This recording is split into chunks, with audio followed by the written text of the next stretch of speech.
Hey everyone, this is Crypto Sanity. I'm starting a new series that's called Hidden Health. And basically, what I'm going to be doing through a series of videos, I don't know how many it will end up being, but I'm going to look at the crypto space in its entirety. And really, the intention is to do a few things.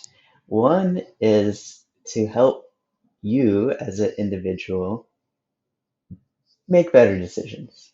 And when I say better, I don't necessarily mean decisions that make you more money. I mean decisions that make you happier, or even more importantly, make you have agency. Decisions that you feel that you're making that you feel like you are actually an actor in life and that you're not just chasing after the newest thing or fighting FOMO. Um, so that's going to be the main intention here. But secondly, it's also going to be to anyone that is a leader in this space, um, to call them out in some ways, not individuals, but behaviors that I'm seeing. And the third aspect of it is really taking those two things together.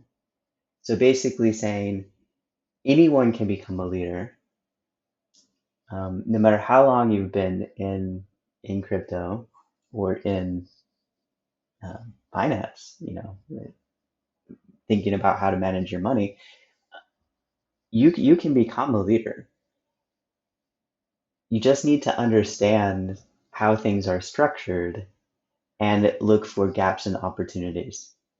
So the third aspect is me putting on an entrepreneurial hat and basically you um,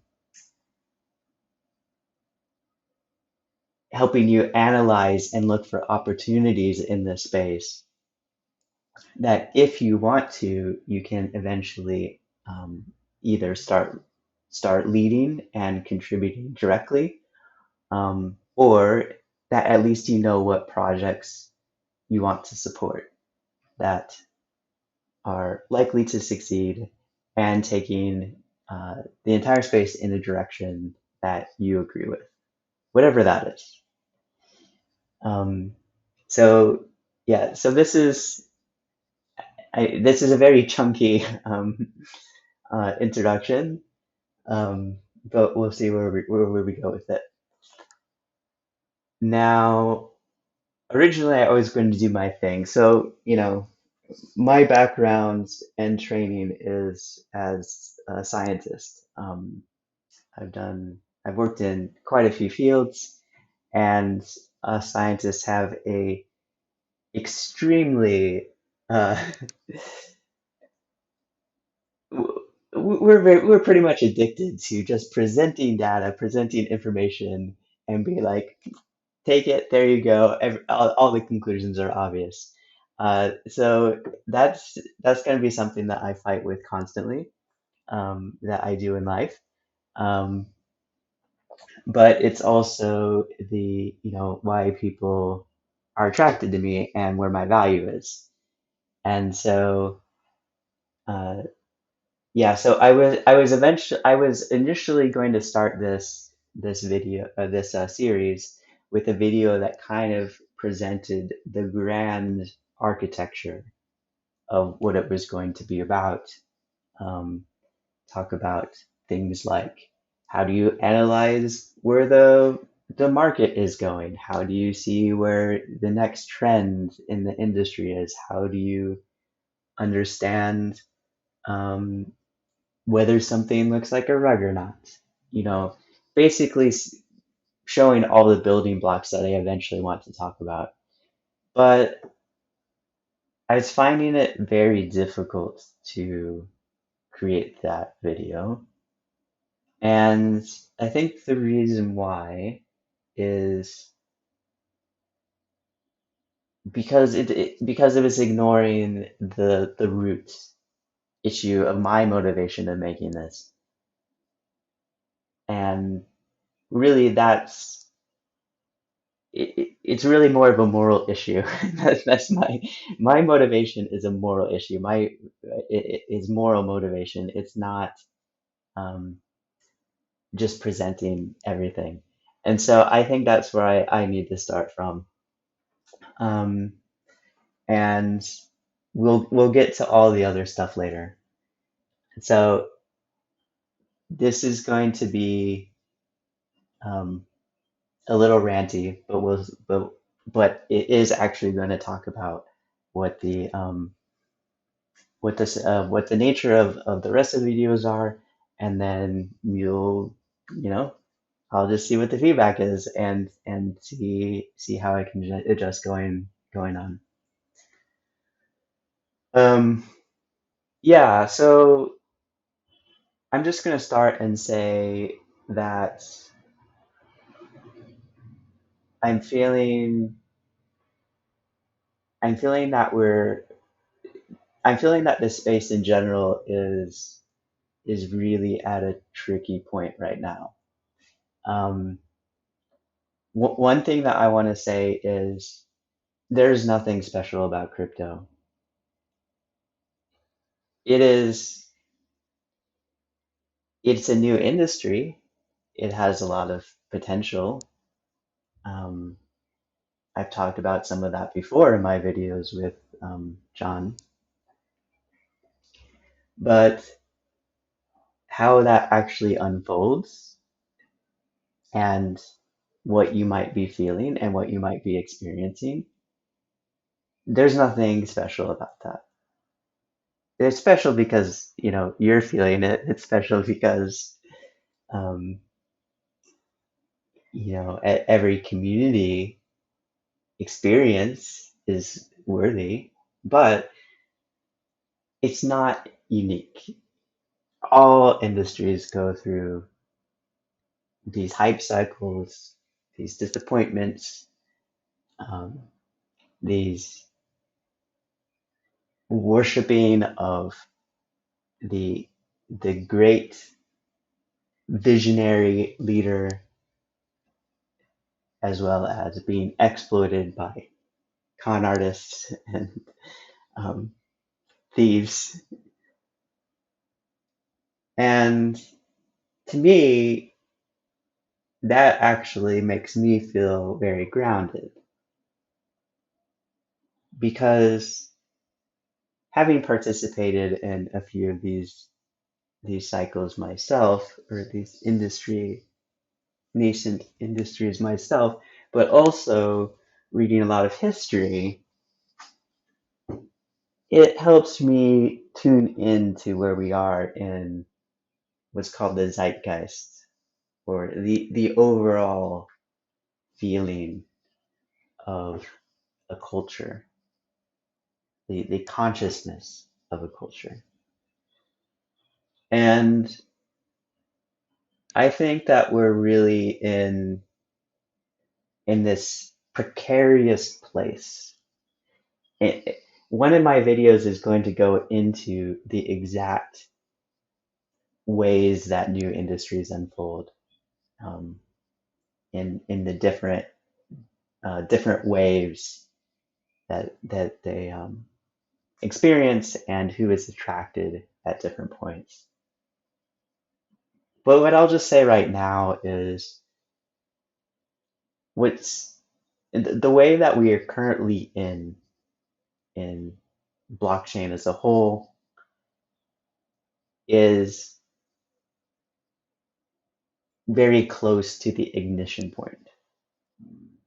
It's the point where the technology is mature enough that it's that pronouncements about that it is useful, you know, can uh, be believed. It's mature enough that you can't just make wild speculation like in 2017 or so when people are like, oh, blockchain will take over everything within 4 years. It's more realistic than back then. Um, but it's still grounded in delusion. It's grounded in the delusion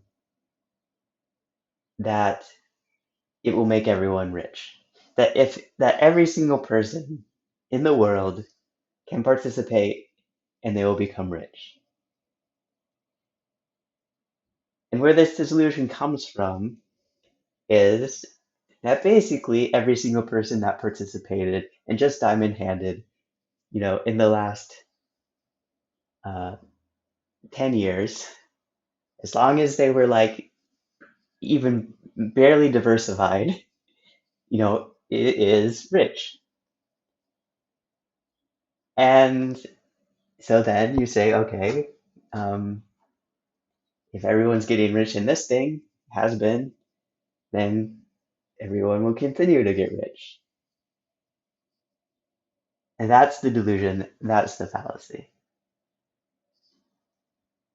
We are at a point right now where if you're smart, even if you're new to the space, actually, I'm not going to use that word smart. I hate that word smart. One of my videos is going to be around smart and the obsession with smartness and how smartness is so damaging. If you're if you're prudent and you take good and you connect with people to find opportunity, then we're in a space we're at a place right now where it actually is relatively easy to still um, get rich, to find financial freedom. When I say rich, I mean, what do I mean by rich? I mean, well, meeting whatever your goal is in life, to get your basic uh, financial foundation in place where you can have a flourishing life. And I'm going to have videos that talk explicitly about the process that you can take in order to become rich in that way. So just a sneak peek of all this rambling here. I've already said I'm going to have some videos that talk about practical steps for newcomers in order to navigate this space and create wealth for themselves.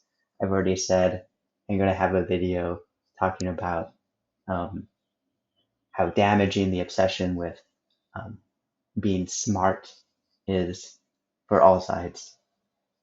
Um, so I'm going to keep rambling and then, continue just seeing what unfolds. Um, so anyway, the reason why I'm mentioning this is because this this delusion that all you need to do is jump in and become rich is leading to is drawing in such a huge number of people that are new to the space. I think that I saw that there's now 150 million people that have some sort of cryptocurrency, which, I mean, to me is insane, um, based on how difficult it is to use these technologies, how terrible the user experience is, the extreme friction in getting onboarded. It is impressive that so many people are using it and really shows that it's ready to um, take off into the mainstream.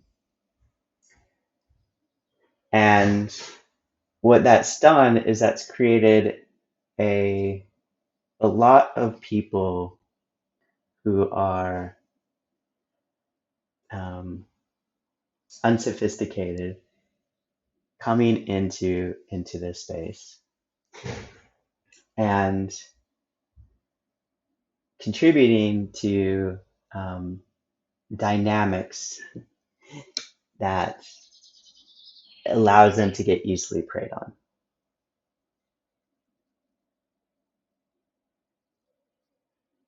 So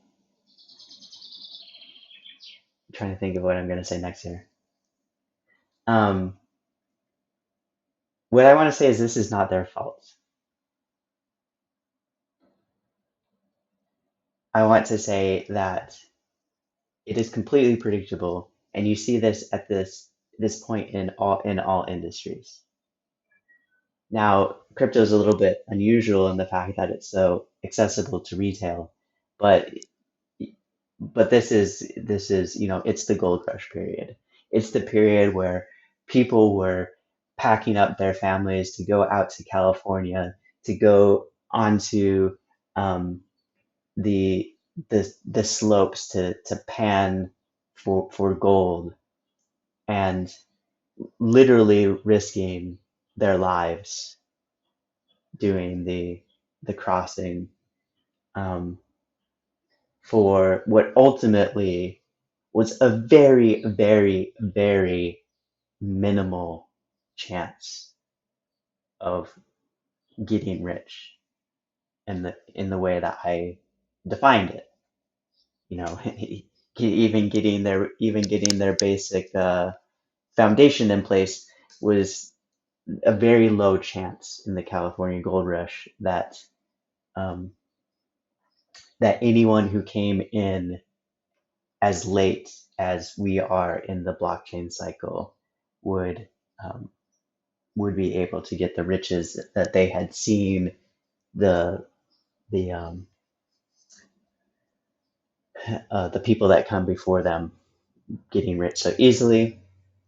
And of course, just like the gold rush, there were there are people in the crypto space that have become enormously wealthy who are calling forward all of these new people into slaughter, saying, "Oh, look at me! I got so wealthy. This is how I did it. Just follow me. Just follow me. I know the magic." And then every single bit of the way, they tax them. In the gold rush, people would they would show up in California. I'm assuming that. Sorry here. I'm assuming that a lot of things I talk about, I kind of like assume prior knowledge.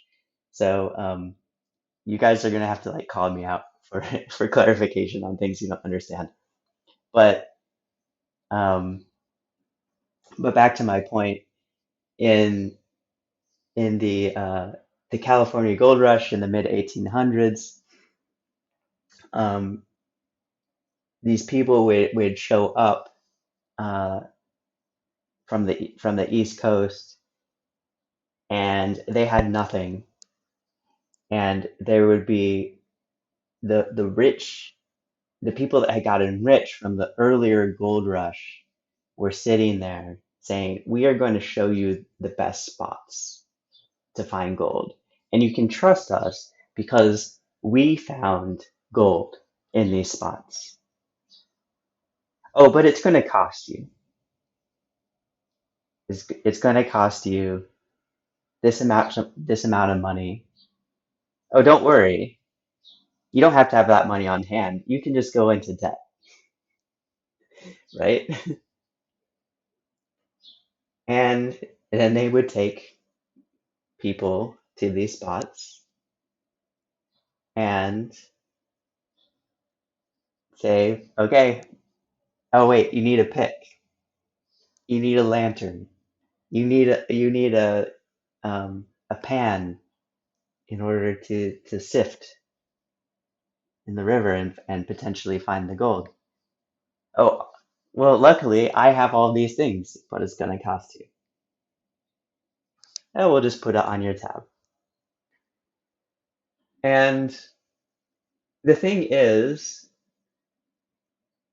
that in the beginning, there was a truth to this, in the sense that these actually were places that that the early people had gotten rich off of. Um, but of course, they had already taken most of the gold.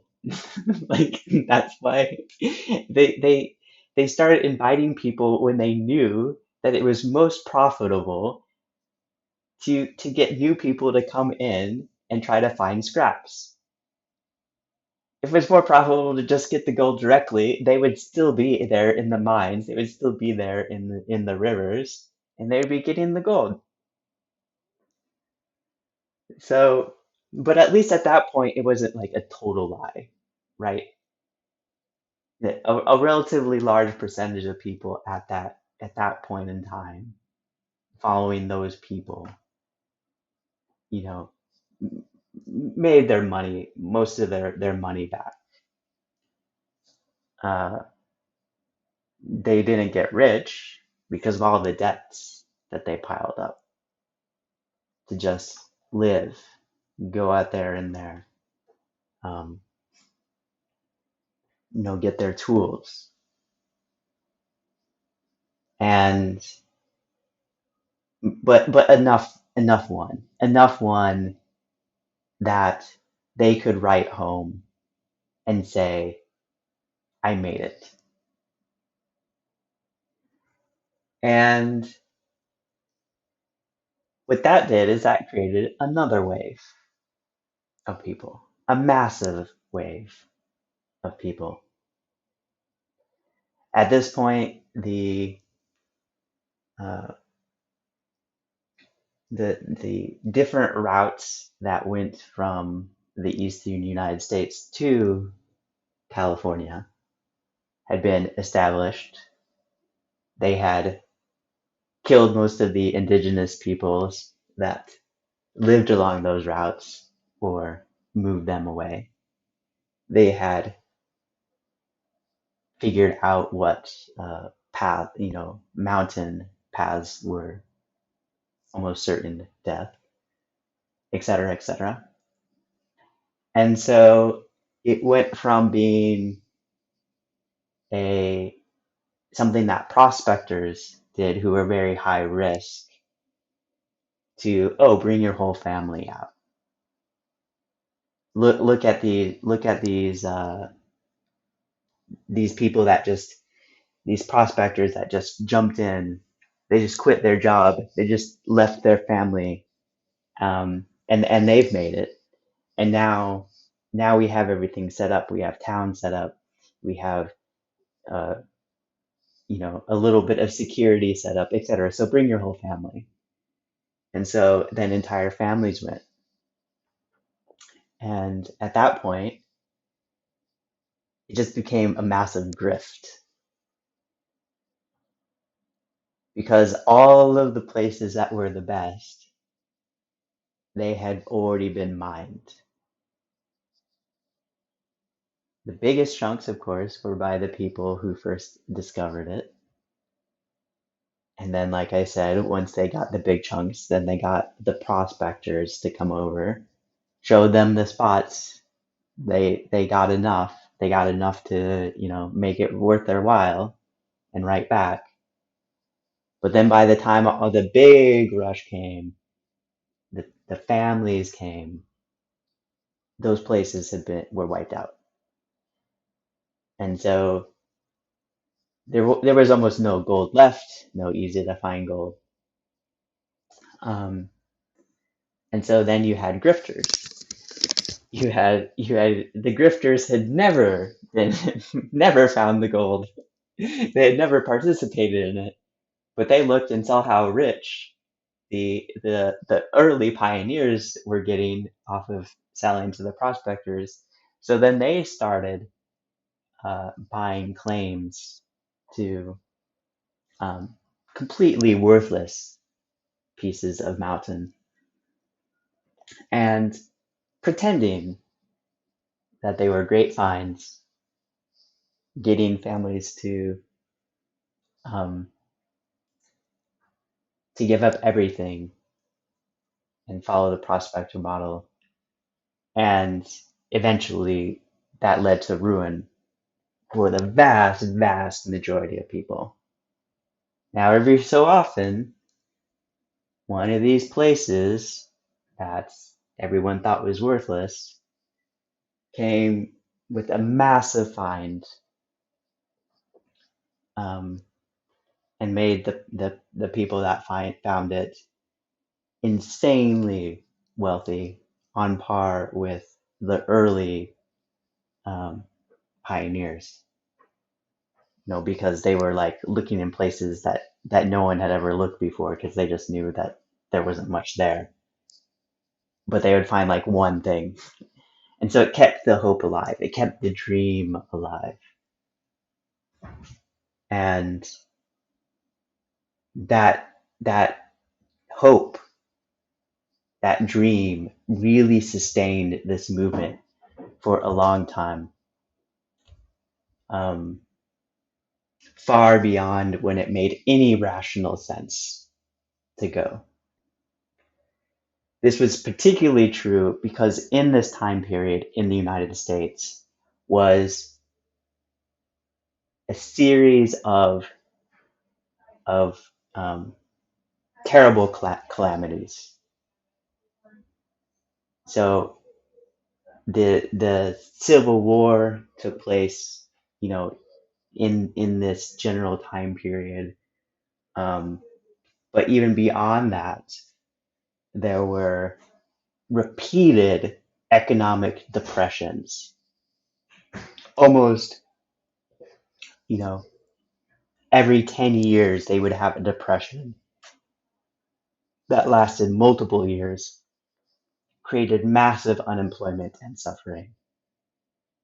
You also had, this wasn't just happening in America, in Europe, there was a huge turmoil and um, and wars in Europe.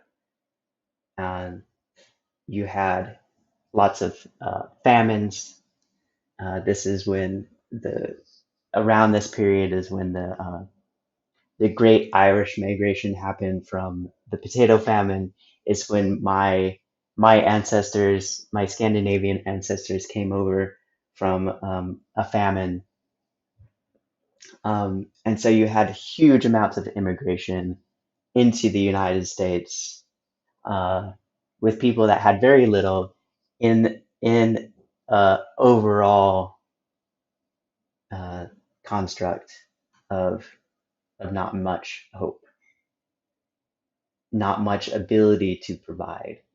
And so the way out west, the gold rush, was in one way completely rational, no matter how low of a risk you had for succeeding, because it was better than staying in place in rat infested hellholes on the east coast of the United States, or staying in Europe and starving to death, or being pressed into the military with a large chance of dying there.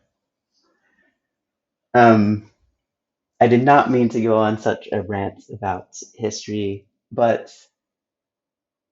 I had never actually even thought about this parallel until I started talking about it.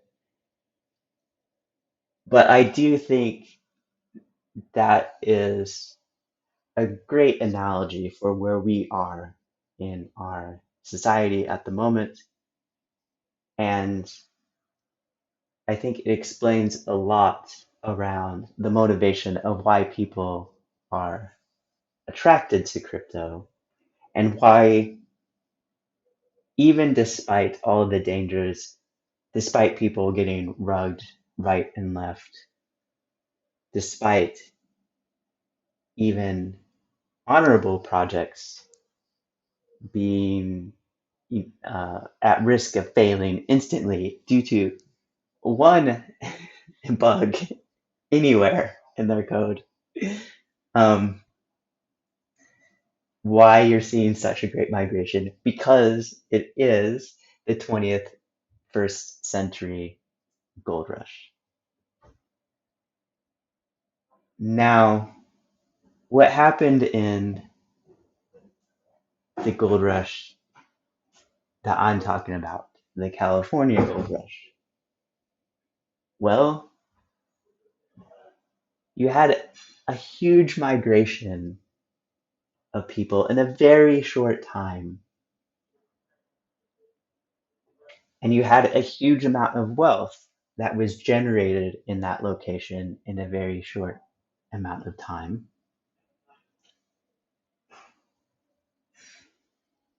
And so, what it did was that when the gold started running out, the people that had become rich off of the gold, they started deploying that into building communities, first just to make a quick buck, but very quickly that turned into the cities that we know today. Particularly, San Francisco is the most direct consequence of this gold rush. And it built the infrastructure, both the physical infrastructure and perhaps more importantly, the cultural infrastructure to make the state of California one of the richest and most continuously innovative and productive places in the world. A single state that has more power than almost all other nations. And that all comes back to the gold rush. So, in this countless number of personal tragedies and triumphs arose something that was very interesting and very dynamic. And I do believe that we will see the same thing here in blockchain, in the crypto space. And what matters,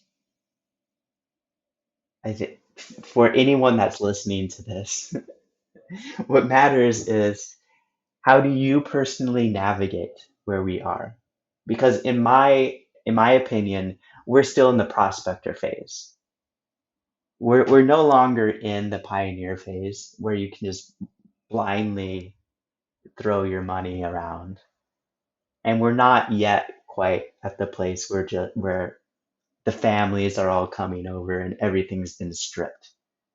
We're in the prospector phase where if you navigate it, you have a good enough shot of getting support for yourself. Um, so if you want to participate, if that's your goal, then good on you. I think I believe there is a very good chance for that. And that was what some of my videos would be about, as I said. But I also think that this is the time to talk about how are we actually going to use our wealth? The people that already have it, those who will hopefully find it soon.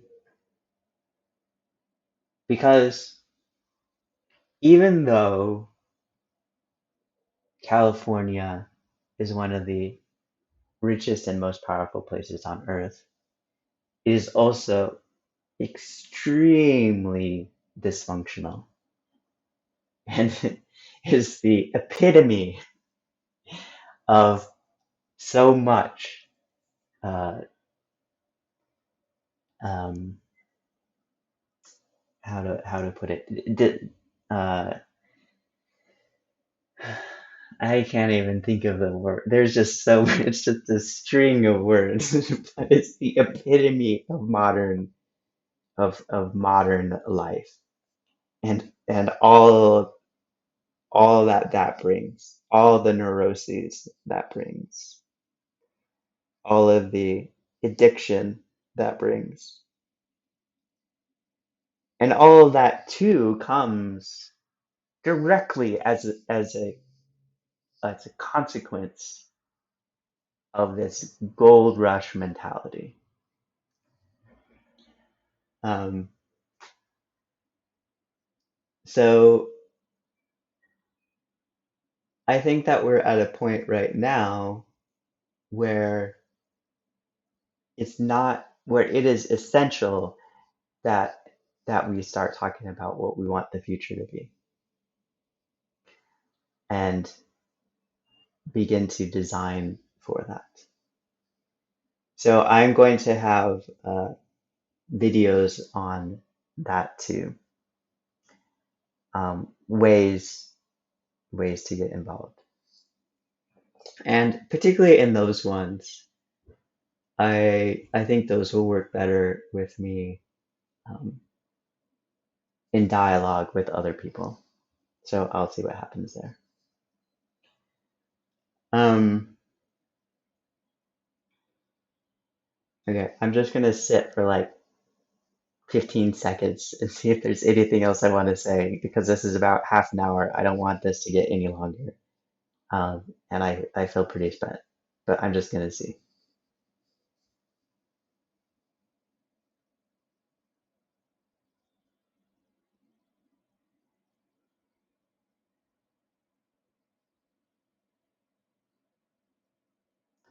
Um, no, I think that's it. I think everything that's coming up is too much of a detail or um, required, going on too long. So to recap, going to be making videos, unknown number. Um, the name of the series, Hidden Health, and they will be for individuals who want to learn how to navigate where we are in order to build wealth. Not because I'm telling you, not because I'm shilling, not because I'm saying buy this thing or buy this thing, but because I'm showing you how to have agency and figure it out yourself. It's going to be for existing leaders to to hold accountability towards them on a project level by pointing out where there are failures or biases, um, both you know maybe it influences some of them, maybe it influences retail people about where they want to put their money, and then the third big thing is the future and where can we expect to go based on what's happened in the past and what new futures can we envision. And that's it. It's as simple as that. So, yeah, if you've made it this far, you'll probably know where there to do the whole, click, subscribe, blah, blah, blah thingy. I've never actually done that. I actually don't even know what all the steps are. So, whatever the steps are, you do it. Or don't do it. I don't care. Um, and have a good day.